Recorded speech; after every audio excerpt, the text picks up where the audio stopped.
rationally be a social conservative. So I'm going to give him 4 broad reasons why it is wise to be a social conservative. The first has to do with history. A progressive thinks history moves in a linear way, while a conservative looks at history in terms of a periodic function. So a progressive thinks all change is like this. It's a straight line. Change is always for the better. So they never ask if change is good or bad, they just support change because they assume it's always moving in a positive direction. A conservative, in contrast, believes in dark ages, so they believe civilizations rise and fall, so it's more like a sine wave. Once you understand history like this, then you're going to think, well, if I love my civilization, then I'm going to try to slow that process down as long and as slow as possible, because we don't believe in utopias. We believe all civilizations will eventually fail. We want to delay that endpoint as far off into the future as possible. And the second class of reasons have to do with social generation. You look at the past and the future. So our version of democracy is not just the present, here, here, here, now, now, now, but we look at the dead and the unborn.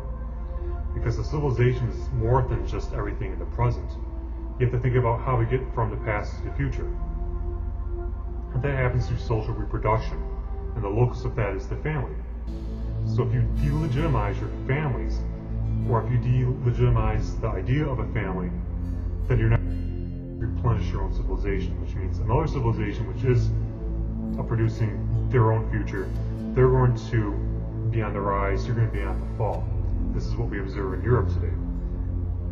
So this is why social conservatives are against things like alternative marriages, abortion, feminism, delayed adulthood, because these things will lower your civilization's odds of success.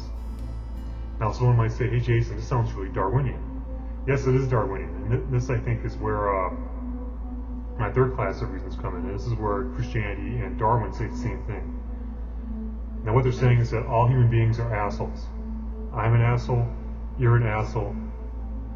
Humanity is filled with assholes. These are people who will fuck each other over at the first chance, especially when the shit hits the fan. So this is what Christians mean by original sin. Human beings are always tempted to do bad things to each other. This is not a relativistic issue either. If someone puts you in a concentration camp, you're going to think, I'm fucked, and it's not a point of view. So if you have a Darwinian view, you're going to think the same thing. Human beings are just apes, they're just animals. Sure, they have a little bit of rationality, but that presupposes other virtues. Like, if I want to have a rational discussion with somebody, one, I need faith that they are another person and not just a machine. I need to have some charity, which means like the ability to listen and hear their premises and their reasoning and be able to exchange viewpoints. And then we need some hope that we can arrive at a true conclusion. So if we don't have this, then we have no rationality. So rationality depends on cultural factors. If you don't have that culture set up, then rationality goes out the window. And then my last point of reasoning has to do with induction.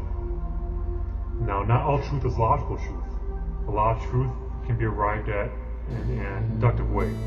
Or maybe it's not arrived at, but maybe our best guess at what truth is arrived at through inductive methods. Now, we don't know everything. Like, I don't know everything. Like, no human being knows even like a slice of a slice of a slice of 1% of all the knowledge that's in the world. So how do we get by? We can't just wait and wait and wait till all the evidence comes in. A lot of this depends on our own prejudices. This is why a tradition where prejudice is good. Because it's like we have to make decisions. We can't wait forever. So we have to use the know-how from previous generations in order to make our decisions now. So by a lot of experience, a lot of family is worthwhile too, because you want to know how to call up and deal with an insurance company. That's something you can learn from mom and dad. If you don't have that family structure there, then you're not going to be able to do as well in the real world. So this is why conservatives are really worried about things like family breakdown, and we think that explains a lot more than just pure rationality. Even though rationality does explain a lot, especially in economic matters. But if you have family breakdown, then people aren't going to do as well. This is why anchor babies are bad too, with our immigration policy. You might look at other groups like Hindus and Chinese people, Muslims. The reason why they do better than white people is because their families are more intact. You look at blacks and Mexicans, they do worse than white people because they have more family breakdown. So these are really good reasons why you should be a social conservative. these are factors that should be in play when you're thinking about social phenomena. If you're just looking at what's rational and what's not rational, then you're going to end up at an almost kindness to do, where we think we can tear down all of our corporations, tear down all of our social structures like the family, with the idea that we can replace them with social structures of our own design. But I think the 20th century is a testament to how bad those ideas are. It's like they almost always turn out bad. With the people in Russia trying to get the prosperity by taking wealth away from other people. These ideas don't work, and sure, like they're rational, but they haven't been really tested by experience. So conservatism is a pro-experience way of looking at the world. So I hope this clarifies things. I hope people learned a thing or two, and talk to you guys later. Bye. So what I want to do for the remaining time today is discuss Oswald Spengler. And with Spengler, what we get is a sort of shift into, to a certain extent, respectable sort of philosophy of history. And we're not going to find any angels or cosmic beings or anything of that nature in Spengler. But what we will find is that Spengler's idea of history is considerably more grounded than Steiner's. For one thing, he's the next generation after Steiner, so his dates are better. A lot more historical knowledge has come in now. They're raking this stuff in, although Spengler still doesn't have the Sumerian culture in yet. Leonard Woolley's excavations at Sumer were ongoing, I think, in the 20s. And Spengler publishes Volume 1 of Decline of the West in 1918, just as the Germans had lost World War I. Now, Spengler was a high school teacher, and he was one of these fellows who didn't care for academics any more than I do, and he just sort of floated around on the peripheries, whereas Steiner started within the academic culture world and then departed from it. Spengler never had anything to do with it to begin with. He did get his PhD and so forth, but he spent 10 years working as a high school teacher, and then he was gradually nurturing this idea, and it gradually sort of took shape in his mind, and he decided to quit and go write this book. And he, like Nietzsche, had trouble with migraine headaches, so he was able to get a disability from the state, and he never married. He was a bachelor, and he had a sister who, in a sense, became a kind of, I guess, a surrogate wife for him after her marriage didn't work out. In later years, she moved in with him. He lived up into his 50s and died of a heart attack. He didn't have a very happy life. He was not a happy person at all. And what we know about his childhood was that he was tormented by nightmares and had a very difficult time growing up. We don't know a lot about his background. We just do know that he was this sort of isolated genius. And so he sort of then decides to write this book, and he's up late at night. He's staying up till like 2 or 3 o'clock in the morning just reading everything he can get his hands on to bolster this thesis about the decline of civilization.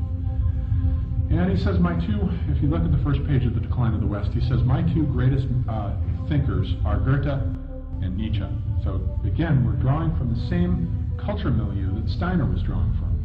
And Goethe is just as large a figure for Spengler as Goethe was for Steiner. But Nietzsche is an even larger figure for Spengler than for Steiner, because Nietzsche was the first, really, to begin to see how civilization falls apart.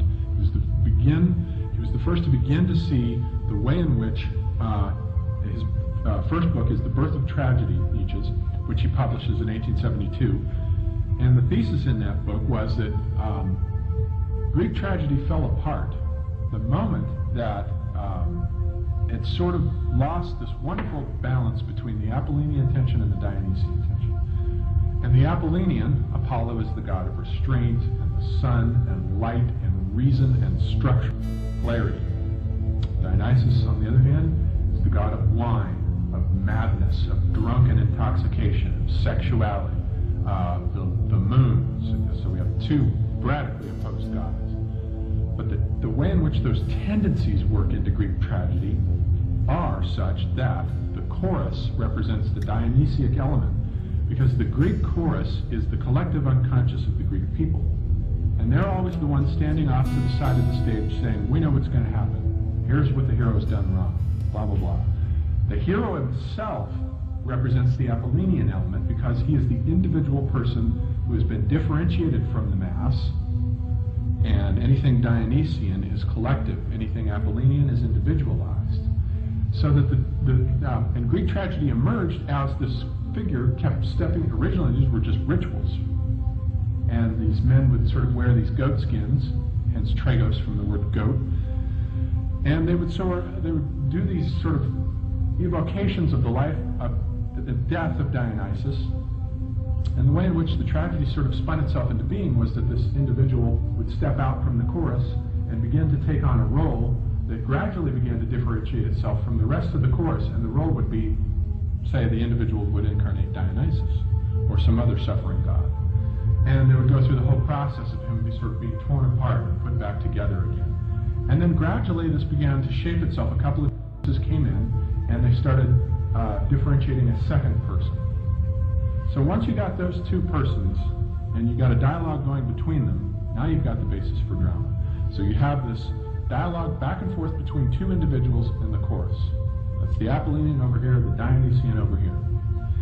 And normally, Greek tragedy is based on the sufferings of one or another individual who comes to his misfortune as a result of an error in judgment. Agamemnon, comes home from the Trojan War in Aeschylus's play. And Clytemnestra's there, and she makes a bath for him, and everything's all nice and warm, returning home to mother.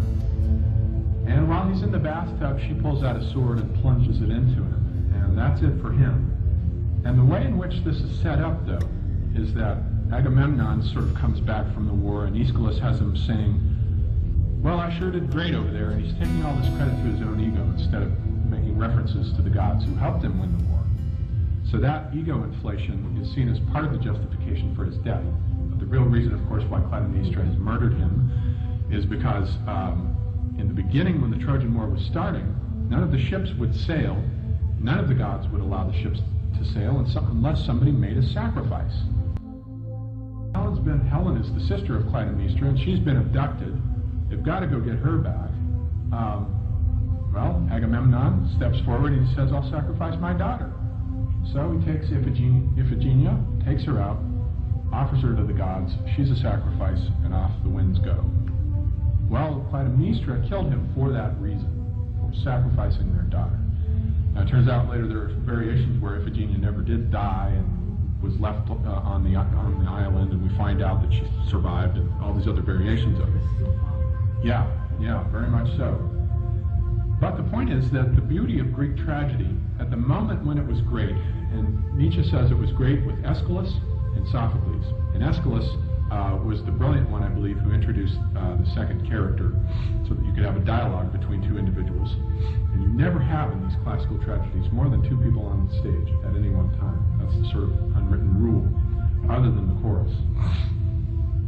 And so this beautiful lyrical balance between the chorus and the two other individuals on the stage, and the sufferings of the individual, and the chorus representing the will, the sort of collective will of the Greek people, began to be lost after you go through Sophocles, and Sophocles has this Oedipus Rex drama, and then Euripides comes on stage, and the problem is Euripides brings in too much intellect.